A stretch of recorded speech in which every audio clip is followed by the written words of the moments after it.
علیکم ورحمۃ اللہ وبرکاتہ۔ جی محترم بھائی نے یہ ایک پوسٹ سینڈ کی ہوئی ہے، اس میں ابو ہریرہ رضی اللہ عنہ کے حوالے سے ایک روایت لکھی ہے، من سئل عن علم فقتمہ، یہ والی روایت ہے۔ اس کے متعلق بھائی پوچھتے ہیں جی مفتی صاحب اس حدیث کی تحقیق کریں۔ جی بھائی پہلی بات تو یہ یاد رکھیں کہ میں مفتی شفتی نہیں ہوں، تو آپ جو ہے نا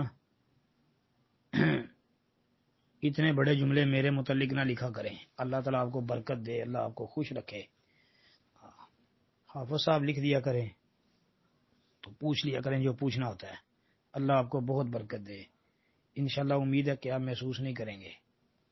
جی باقی یہ والی روایت کہ جس شخص سے کسی علم کے بارے میں سوال کیا گیا اور اس نے باوجود علم کے اسے چھپایا، اللہ تعالیٰ قیامت میں آگ کی لگام ڈالیں گے۔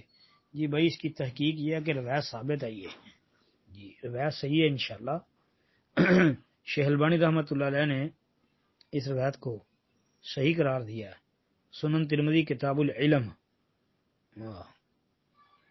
باب ما جاء فی کتمان العلم، اس باب کے تحت امام ترمذی رحمۃ اللہ علیہ نے اس کو نقل کیا ہے 2649 نمبر پر، اور اسی طرح سنن نبی داود کے اندر یہ جو ہے 3658 نمبر پر ہے، اور پوسٹ میں ابو داود کا حوالہ ہے۔